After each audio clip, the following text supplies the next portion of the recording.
طاقت ہے جس کو آج انسان اسرائیل کے نام سے جانتا ہے.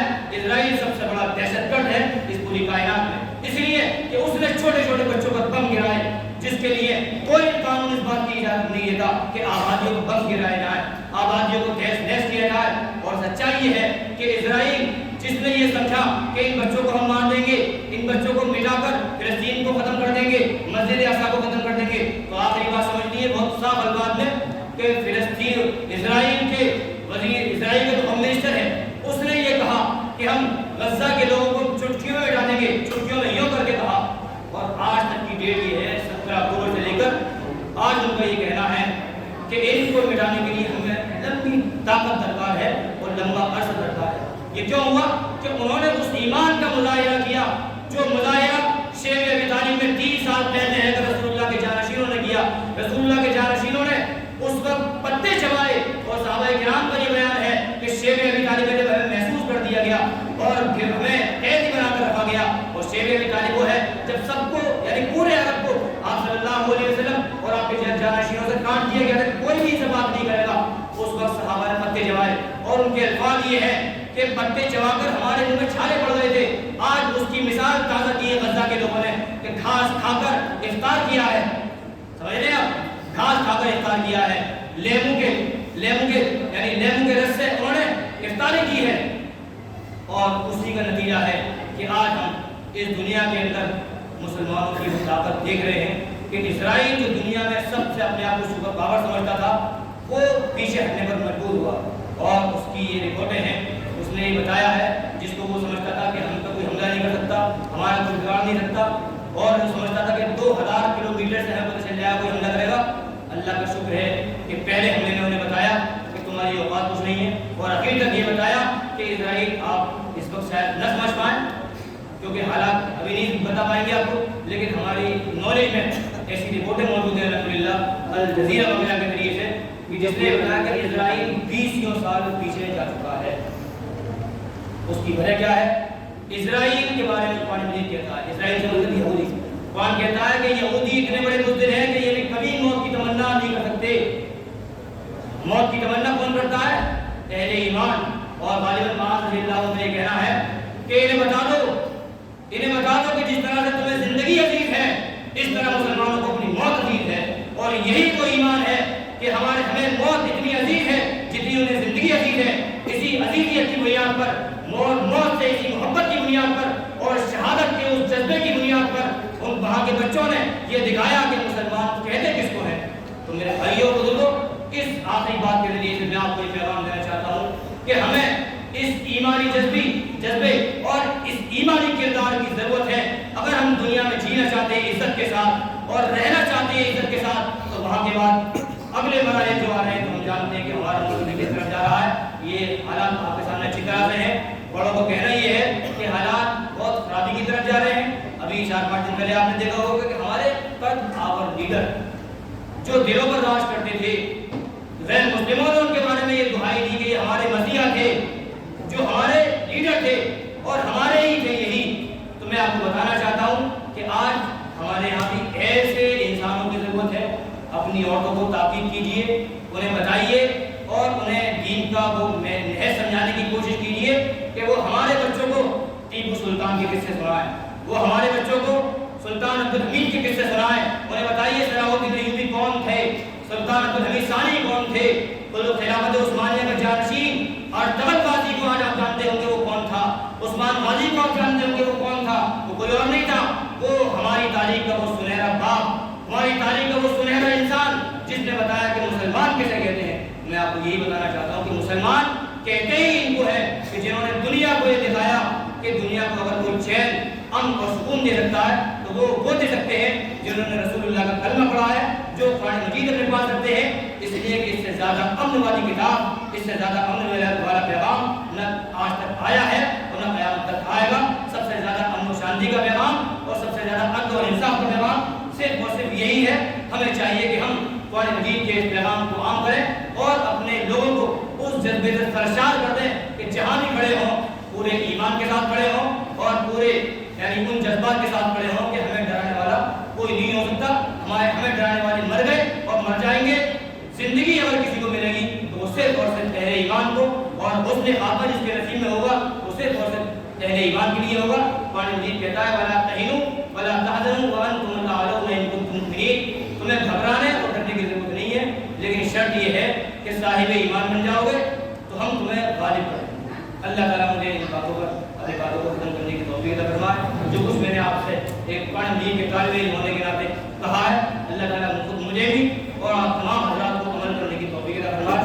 وآخر دعوانا الحمدللہ رب العالمین والصلاة والسلام على رسوله الكريم أما بعد ربنا آتنا في الدنيا حسنة وفي الآخرة حسنة وقنا عذاب النار ربنا ظلمنا أنفسنا وإن لم تغفر لنا وترحمنا لنكونن من الخاسرين اللهم ربنا آتنا في الدنيا حسنة وفي الآخرة حسنة وقنا عذاب النار اللهم أرنا الحق حقا وارزقنا اتباعه وأرنا الباطل باطلا وارزقنا اجتنابه اللهم إنا نسألك الهدى والتقى والعفاف والغنى اللهم اهدنا فيمن هديت وعافنا فيمن عافيت وتولنا فيمن توليت وبارك لنا فيما أعطيت وقنا شر ما قضيت فإنك تقضي ولا يقضى عليك إنه لا يذل من واليت ولا يعز من عاديت تبارك ربنا وتعاليت لا ملجأ ولا منجأ منك إلا إليك وصلى الله على النبي۔ اے الہ العالمین رحم کا کرم کا عافیت کا درگزر کا معاملہ فرما۔ اے الہ العالمین اس وقت ہم قرآن مجید کی اختتامی مجلس میں جمع ہوئے ہیں، اکٹھے ہوئے ہیں۔ اے الہ العالمین ہم نے قرآن مجید سنا ہے، قرآن مجید کے پیغام کو سنا ہے۔ اے اللہ ہمیں عمل کی توفیق عطا فرما دے۔ اے اللہ ہمیں قرآن مجید کے مطالبات کو پورا کرنے کی توفیق عطا فرما دے۔ اے الہ العالمین ہم بڑے خطا کار اور گناہگار ہیں، ہماری خطاؤں کو معاف فرما دے۔ اے اللہ آج شب قدر ہے، اے اللہ اس شب قدر میں ہم تمام کی مغفرت فرما دے۔ اے الہ العالمین ہم تمام امت مسلمہ کے لیے تجھ سے دعائیں کرتے ہیں، سب کی مغفرت فرما دے۔ جن لوگوں نے دعا کے لیے کہا ہے ان کی مغفرت فرما دے۔ اور ابھی کسی نے نام بتایا قاسم صاحب، ان کی اہلیہ، اے اللہ جو بھی مسئلہ ہے ان کا اللہ ان کے لیے ہماری طرف سے ہر طرح کی خیر کی دعائیں قبول فرما لے۔ اور یا اللہ تمام عالم اسلام کے لیے ہماری طرف سے ہر طرح کی بھلائی کے لیے دعا قبول فرما لے۔ اے الہ العالمین عالم عرب کو صحیح فکر رکھنے کی توفیق عطا فرما۔ اے الہ العالمین عالم عرب کا کام یہ تھا کہ وہ فلسطین کی مسجد اقصیٰ کی اور غزہ کی رہنمائی کرتے، لیکن انہوں نے پلہ پھاڑ لیا۔ اے الہ العالمین ہمیں شرم آتی ہے اللہ ان کا نام لیتے ہوئے بھی اس پر۔ اے اللہ اس لیے کہ فلسطین میں بچے بلک رہے ہیں، رو رہے ہیں، یا اللہ انہوں نے اپنی جانوں کا نذرانہ پیش کیا، مائیں بیوہ ہو گئی، یا اللہ عورتیں بیوہ ہو گئی، اے الہ العالمین بچے یتیم ہو گئے۔ اے الہ العالمین لیکن قربان جائیں اللہ ہم ان کے اللہ ایمانی جذبے پر اللہ کہ اللہ انہوں نے ایسا ایمانی ثبوت دیا کہ اسرائیل کے ساتھ کھڈے کر دیے اور انہوں نے انہیں بتایا کہ مسلمان کہتے کس کو ہے۔ اے الہ العالمین انہیں ثابت قدمی عطا فرما، صبر و ثبات عطا فرما اور ان کے ایمان کو قوت عطا فرما۔ اے اللہ انہیں مسجد اقصیٰ کی اور عبادت کرنے کی توفیق عطا فرما۔ اے الہ العالمین اگر ہم کسی طرح سے مسجد اقصیٰ کے لیے کچھ کام آ سکتے ہیں یا اللہ ہمیں اس کے لیے قبول اور منظور فرما لے۔ اے الہ العالمین ہمیں اسرائیلی چیزوں کا بائیکاٹ کرنے کی توفیق عطا فرما۔ اے اللہ ہم کولڈ ڈرنک کو بائیکاٹ کرتے ہیں یا اللہ اسی طرح سے اور ایسی جو چیزیں ہیں جتنے بھی صابن وغیرہ ہیں یا اللہ ہمیں یا اللہ ان تمام چیزوں کا جو اسرائیلی پروڈکٹس ہیں یا اللہ ان کا بائیکاٹ کرنے کی توفیق عطا فرما۔ اے الہ العالمین اس لیے کہ اگر ہم ان کی چیزوں کو خریدیں گے اور استعمال کریں گے تو وہ پیسہ ان کو جائے گا، اس پیسے کے ذریعے سے وہ گولی بنائیں گے، بم بنائیں گے اور فلسطین میں استعمال کریں گے۔ اے اللہ ہم نہیں چاہتے کہ ہمارے پیسے سے بنی ہوئی گولی یا ہمارے پیسے سے بنا ہوا بم ہمارے فلسطینی بھائیوں پر استعمال کیا جائے۔ اے الہ العالمین ہماری تمام دعاؤں کو اپنے فضل و کرم سے اپنی بارگاہ میں قبول فرما لے اور ہمیں رسول اللہ صلی اللہ علیہ وسلم کی تعلیمات کو اپنانے کی توفیق عطا فرما۔ ہمیں صحیح طور پر مسلمان بنا دے، ہمیں رسول اللہ کی تعلیمات کے مطابق شادیاں کرنے کی اور نکاح کرنے کی توفیق عطا فرما۔ جہیز کی لعنت ہمارے یہاں سے ختم کر دے، بارات کی لعنت ہمارے یہاں سے ختم کر دے۔ اے اللہ ہمیں صحیح طور پر مسلمان بنا دے، رسول اللہ صلی اللہ علیہ وسلم کے صحیح جانشین بنا دے، آپ کے صحابہ کرام کے نقش قدم پر چلنے کی توفیق عطا فرما۔ اے اللہ جو کچھ مانگا ہے، جو مانگنے سے رہ گیا ہے، تو سب کے دلوں کے حالات سے واقف ہے۔ یا اللہ میں سب کے دلوں کی ترجمانی تو نہیں کر سکتا، یا اللہ جتنے بھی لوگ یہاں جمع ہیں سب کے دل کے حالات سے تو واقف ہے، سب کے دلوں کی تمام جائز تمناؤں کو قبول فرما کر یا اللہ اپنی بارگاہ میں قبول فرما لے۔